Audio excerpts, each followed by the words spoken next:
Hello friends. आपण आता नवीन योजनेविषयी घेऊन आलेले आहोत, कामगार योजना. या कामगार योजनेमध्ये आपण पाहूयात तर भारत सरकारने, महाराष्ट्र सरकारने कोणकोणत्या योजना दिलेल्या आहेत, कामगारांनी या योजनेचा फायदा कसा घेतला पाहिजे. कारण बऱ्याचशा अशा योजना असतात ज्या आपल्यापर्यंत पोहोचतच नाहीत आणि मग आपल्याला माहीत नसतं. तर या व्हिडिओच्या माध्यमातून मी तुमच्यापर्यंत या योजना घेऊन आलेली आहे. आणि नमस्कार. तर चला वळूया व्हिडिओकडे आणि आपण पाहूया स्क्रीनवर काय काय दिलेले. तर घरेलू कामगारासाठी कल्याण योजना. तर घरेलू कामगार कल्याण मंडळातर्फे अंत्यविधी सहाय्य म्हणजे मृत कामगाराच्या वारसास रुपये 2,000, प्रसूती लाभ म्हणजे 2 अपत्यापर्यंत प्रत्येक प्रसूतीसाठी 5,000 रुपये लाभ देण्यात येतो. आणि सन्मानधन लाभ योजना म्हणजे नोंदित कामगारांना 55 वर्षे केल्यानंतर प्रत्येकी 10,000 रुपये एवढा लाभ भेटतो. पात्रता आणि कागदपत्रे काय काय लागतील. तर वय 18 ते 60. तर 30 रुपये शुल्क, वयाचा दाखला व आधार कार्ड द्यावं लागेल. अर्जदाराचा फोटो व बँक पासबुकची प्रत, सध्याच्या मालकाचे प्रमाणपत्र किंवा स्वयं प्रतिज्ञापत्र द्यावं लागतं. तर अर्ज कुठे करचाल तर जिल्हा घरेलू कामगार कल्याण मंडळ कार्यालय. आणि तुम्ही व्हिडिओ स्टॉप करून मी इथे वेबसाईट दिलेली आहे, तर तुम्ही या वेबसाईटवर जाऊन सुद्धा अर्ज भरू शकता. महाकामगार महाराष्ट्र.gov. हे अर्ज कसे भरायचे मी तुम्हाला लवकरच घेऊन येणार आहे याबद्दलची व्हिडिओ. तर पुढची स्लाईड बघूया. बांधकाम कामगार योजना बदल. तर सामाजिक सुरक्षा, विवाहाच्या खर्चाची प्रतिपूर्ती 30,000 रुपये. मध्यान्ह भोजन कामाच्या ठिकाणी दुपारी पौष्टिक आहार द्यायचा. प्रधानमंत्री श्रमयोगी मानधन योजना द्यायची. व्यक्तिमत्व विकास पुस्तक संचाचे वाटप करायचे. अवजार खरेदी करताना 5,000 रुपयाची मदत करायची. सुरक्षा व आवश्यक संच पुरवठा करायचा. कागदपत्रे काय काय लागतील तर शपथपत्र व हमीपत्र द्यावं लागतं. विवाह नोंदणीचे प्रमाणपत्र, विवाह खर्च प्रतिपूर्ती योजना. आरोग्यविषयक नैसर्गिक प्रसूतीसाठी 15,000 रुपये आणि समजा तुमचं सिझेरियन झालं असेल तर 20,000 रुपये लागतात. गंभीर आजारासाठी तुम्हाला 1,00,000 रुपयापर्यंत अनुदान भेटतं. आणि 75% जास्त अपंगत्व झाल्यास 2,00,000 रुपये.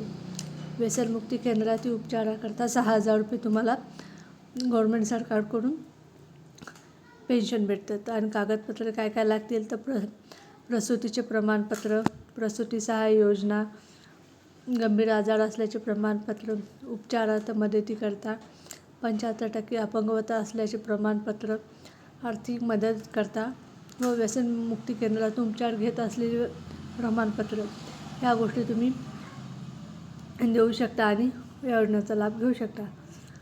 शैक्षणिक नोंदणी बांधकाम कामगाराच्या पहिल्या 2 मुलांसाठी म्हणजे 1ली ते 7वी वर्ष प्रतिवर्ष 2,500 रुपये भेटतं. 8वी ते 10वी प्रतिवर्ष 5,000 रुपये भेटतं. 10वी ते 12वीमध्ये 50% अधिक पर्सेंटेज आल्यास तुम्हाला 10,000 रुपये भेटतं. आणि 11वी-12वीच्या शिक्षणासाठी प्रतिवर्ष 10,000 रुपये तुम्हाला भेटतात.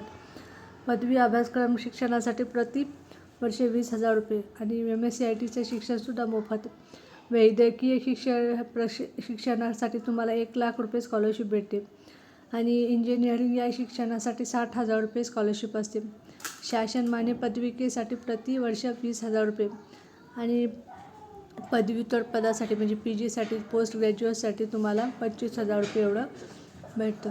कागदपत्रे, पाल्याचे शाळेचे ओळखपत्र, 75% हजेरीचा शाळेचा दाखला, किमान 50% गुण मिळवल्याची गुणपत्रिका, 10वी व 11वीच्या गुणपत्रिका, मागील शैक्षणिक येथे उत्तीर्ण झाल्याचे प्रमाणपत्र, वैद्यकीय अभियांत्रिकी पदवी व पदव्युत्तर अभ्यासक्रमासाठी व MSc-IT उत्तीर्ण झाल्याचे प्रमाणपत्र एवढे कागदपत्रे जोडायचे.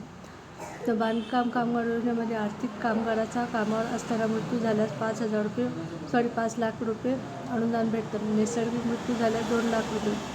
अटल बांधकाम कामगार आवास योजनेमध्ये 2,00,000 रुपयाचं अर्थसहाय्य राहतं.